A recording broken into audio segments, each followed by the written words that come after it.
सलामत रहे दोस्ताना हमारा। आज के वीडियो में बात हो रही है अपनी मखमली आवाज के मालिक मोहम्मद रफ़ी साहब की।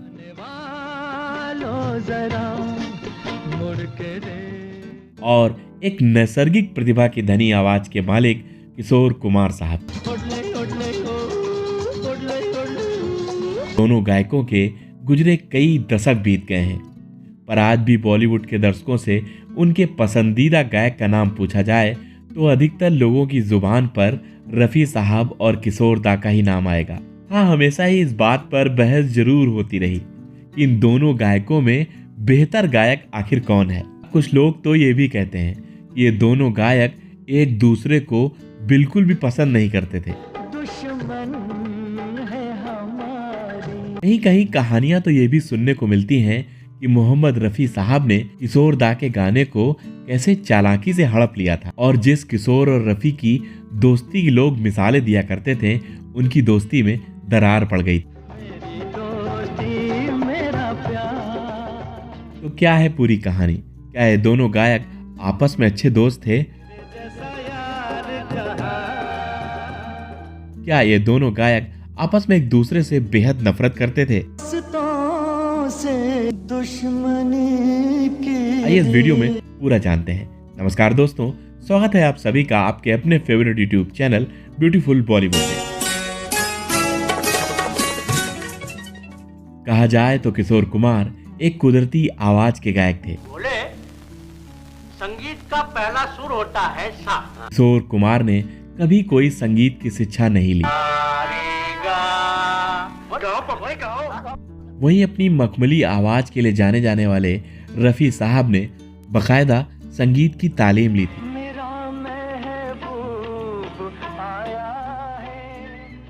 अब अगर गायकी की बात करें तो आर.डी. बर्मन जैसे संगीतकारों ने किशोर कुमार को ही हमेशा तवज्जो दी, और वहीं ओ.पी. नैयर, शंकर जयकिशन, मनमोहन, लक्ष्मीकांत प्यारेलाल और नौशाद जैसे संगीतकारों ने मोहम्मद रफ़ी को हमेशा तवज्जो दी। और तो और आप सभी को जानकर यह हैरानी होगी कि संगीतकार नौशाद साहब ने किशोर कुमार से कभी भी कोई गाना नहीं गवाया।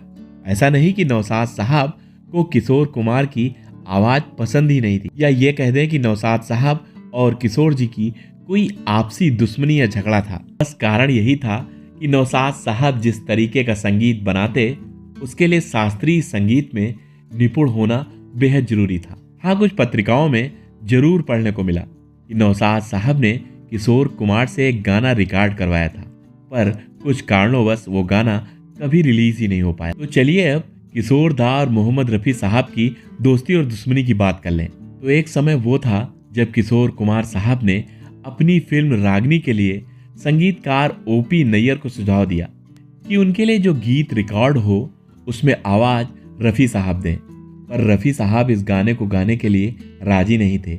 लेकिन उनके अच्छे दोस्त किशोर दा के बहुत समझाने पर वो राजी हो गए। फिर रफ़ी साहब ने गाना गाया और ये गाना बेहद हिट साबित हुआ। ऐसे ही वर्ष 1959 में शरारत फिल्म आई, जिसमें पहले तो किशोर कुमार ने गाने को गाया। इस गाने को जब किशोर कुमार ने खुद सुना तो वो इस गाने से संतुष्ट नहीं हुए। उन्होंने इस गाने के संगीतकार हसरत जयपुरी से कहा कि आप इस गाने को रफ़ी साहब से गवाएं। और जब इस गाने को मोहम्मद रफ़ी साहब ने गाया तब किशोर कुमार ने कहा कि अब ये गाना परफेक्ट है। पर आपको जानकर आश्चर्य होगा कि रफ़ी साहब ने इस गाने के लिए एक भी पैसे की फीस नहीं ली थी। इसी तरह किशोर कुमार और मोहम्मद रफ़ी की दोस्ती के कई किस्से हैं। अब आपको हाथी मेरे साथी का वो दर्द भरा गीत तो याद ही होगा। इसमें यह दर्द भरा गाना पहले किशोर कुमार साहब के पास गया, और किशोर दा ने जब इस गाने की धुन सुनी तब किशोर दा ने अपने ही अंदाज में कहा, अरे बांगड़ू, इस गाने को तुम मेरे पास क्यों लेके आए हो? इस गाने को अगर कोई गा सकता है तो वो है सिर्फ मोहम्मद रफ़ी साहब। और फिर इस दर्द भरे गीत को आवाज दी मोहम्मद रफ़ी साहब ने।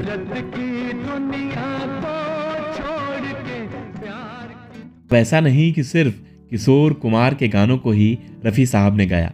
कई बार ऐसा भी हुआ जब रफ़ी को मिले गाने को किशोर दा ने गाया। भले ही ये दोनों गायक कितने भी बड़े गायक हों, कितनी ही प्रतिस्पर्धा दोनों में हो, पर किसी के गाने किसी के लेने के बाद दोनों ने कभी कोई बुरा नहीं माना। एक वो समय आया जब आराधना फिल्म के गाने से किशोर कुमार साहब भारतीय सिनेमा के संगीत पटल पर छा गए थे। तब न जाने कितने लोग मोहम्मद रफ़ी पर ताने कस रहे थे, पर ये बातें जब किशोर कुमार साहब के पास तक पहुंची तो उन्हें बहुत खराब लगा। उन्होंने फ्रंट में आकर ये बयान दिया कि रफ़ी साहब की तुलना मुझसे मत करो, मैं खुद रफ़ी साहब की पूजा करता हूँ। उनके खिलाफ जो गलत बातें चल रही हैं कृपया करके उन्हें बंद कर दीजिए, कोई भी गलत दुष्प्रचार मत करिए।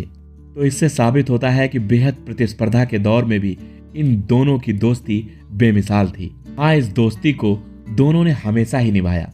जब भारत देश में आपातकाल लगाया गया तब किशोर कुमार के गानों को सरकार ने प्रतिबंधित कर दिया था। रेडियो और टेलीविजन पर किशोर कुमार के गानों को प्रसारित नहीं किया जा रहा था। और तो और इस प्रतिबंध के दौर में किशोर कुमार पर वो समय आया कि उन्हें नई फिल्मों में भी गाने रिकॉर्ड करने को नहीं मिल रहे थे। पर जब उनके सबसे अच्छे दोस्त मोहम्मद रफ़ी साहब को ये बातें पता लगी तो उन्होंने खुद प्रधानमंत्री इंदिरा गांधी के पास जाकर इस प्रतिबंध को हटाने की गुजारिश की। प्रधानमंत्री इंदिरा गांधी ने भी उनकी बात को माना और ये प्रतिबंध हटा दिया। पर उससे भी बड़ी बात तो ये है कि अगर किशोर कुमार पर ये प्रतिबंध लगा रहता तो इस प्रतिबंध से अगर किसी को फायदा होता तो उनके प्रतिस्पर्धी गायक मोहम्मद रफ़ी साहब को ही होता। पर मोहम्मद रफ़ी साहब ने इसका फायदा नहीं उठाया बल्कि दोस्ती का फर्ज निभाया। पर एक ऐसा भी समय आया जब दोनों गायकों की दोस्ती में दरार पड़ गई और तो और ये मनमुटाव बहुत लंबा चला और कारण बने किशोर कुमार के बड़े भाई अशोक कुमार साहब। बरसों पुराना ये याराना। ये वाकया है जब 1966 में फिल्म आई तूफान में प्यार कहाँ। इस फिल्म के हीरो अशोक कुमार साहब थे और उन पर एक गाने का फिल्मांकन होना था। इस गाने के बोल थे, इतनी बड़ी दुनिया जहां इतना बड़ा मेला। इस गाने में आवाज दी थी किशोर कुमार साहब ने। पर गाने के रिकॉर्ड होने के बाद जब अशोक कुमार ने इस गाने को सुना तो उन्हें यह पसंद नहीं आया और तो और ये गाना संगीतकार चित्रगुप्त को भी नहीं पसंद आया, क्योंकि अशोक कुमार साहब की भी संगीत में अच्छी पकड़ थी और तो और उन्होंने खुद कई फिल्मों में गाने भी गाए। तो अशोक कुमार साहब को लग रहा था कि जैसा उन्हें गाना चाहिए था शायद वैसा किशोर कुमार साहब नहीं गा पाए। इसलिए पूरी फिल्म टीम ने यह फैसला किया कि ये गाना दोबारा मोहम्मद रफ़ी साहब की आवाज़ में गवाया जाएगा। मोहम्मद रफ़ी साहब उन दिनों हज यात्रा पर गए हुए थे।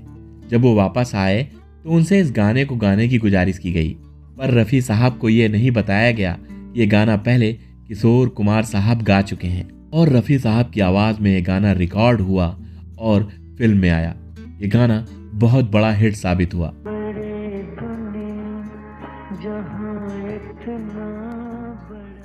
किशोर कुमार साहब को जब इस वाक्य का पता लगा तो उन्हें बहुत धक्का लगा।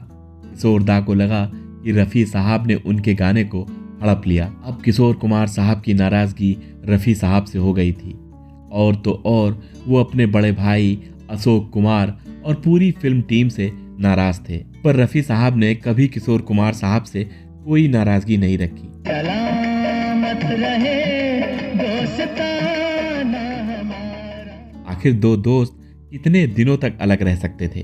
धीरे धीरे समय बीता और ये नाराज़गी भी खत्म हुई। कुछ दिनों बाद रफ़ी और किशोर दा के बीच की दूरियां कम हो गईं और एक समय वो भी आया जब दोनों गायकों ने एक बार फिर एक साथ गाना गाया। 1969 में फिल्म आई प्यार का मौसम। दोनों का साथ तो हो गया था पर कंट्रोवर्सी साथ नहीं छोड़ रही थी।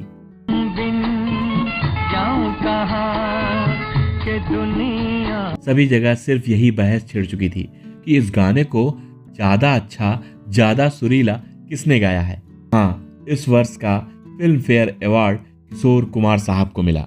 ये वो दौर था जब किशोर कुमार साहब लोकप्रियता के शिखर पे थे और इसी दौर में इनकी आराधना फिल्म भी आई थी। इस फिल्म में उनका गाया हुआ गाना बच्चों बच्चों की जुबान पर था। शायद इसकी वजह आर.डी. बर्मन साहब भी थे। तो वाकया कुछ यूं है कि आर.डी. बर्मन साहब के पिता एस.डी. बर्मन साहब अचानक बीमार पड़ गए, जो कि इस गाने को रफ़ी साहब की आवाज़ देना चाहते थे। पर उनके बीमार पड़ने के बाद आर.डी. बर्मन साहब ने इस गाने को किशोर कुमार साहब से गवाया। गाने के बाद किशोर कुमार का वर्चस्व बढ़ गया था।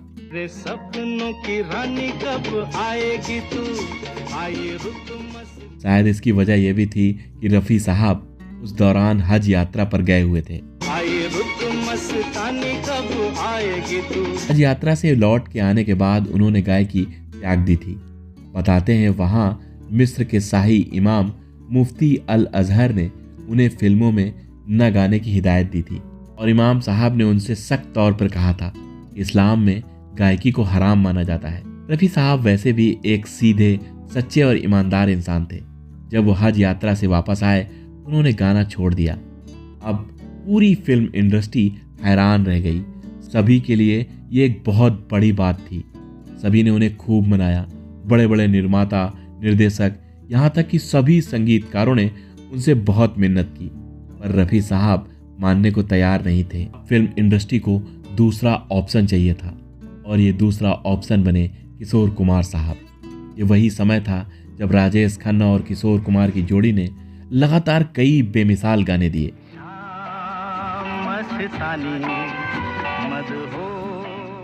उससे भी ज़्यादा आश्चर्य की बात तो यह है कि जब तक मोहम्मद रफ़ी साहब ने फिल्मों में दोबारा गाना नहीं गाया, तब तक उस बीच फिल्म फेयर अवार्ड मन्ना डे और मुकेश साहब को मिले। इधर लगातार लोग रफ़ी साहब को मनाने में जुटे हुए थे। बताते हैं नौशाद साहब जो रफ़ी साहब को फिल्मों में गाने को लेकर आए थे, वही फिल्मों में दोबारा मोहम्मद रफ़ी साहब को लाने में कामयाब रहे। रफ़ी साहब के आते ही फिल्मों में उनके गाए गानों को खूब प्रशंसा मिली और तो और उस वर्ष का उन्हें फिल्म फेयर अवार्ड भी मिला। जैसे कि लैला मजनू और अमर अकबर एंथोनी के गाए सभी गाने सभी बच्चे बच्चे की जुबान पर छा गए। तेरे दर पे आया हूँ, कुछ करके जाऊंगा। जिस गायक ने 19 महीनों तक फिल्मों में एक भी गाना न गाया हो, उसने आते ही अपना पुराना स्थान फिर पा लिया।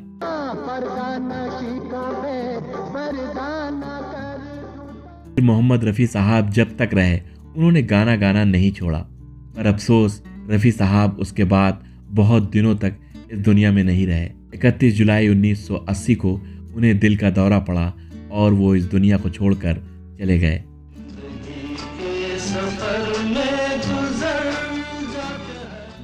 अब उनके दोस्त किशोर कुमार अकेले पड़ गए थे। रफ़ी के ना रहने पर किशोर कई दिनों तक उदास रहे, कई घंटों घंटों तक रोते रहे। ये सिर्फ अफवाहें ही थी कि दोनों में बहुत बैर था। इन दोनों महान गायकों में किंचित मात्र का भी एक दूसरे के प्रति कंपटीशन नहीं रहा।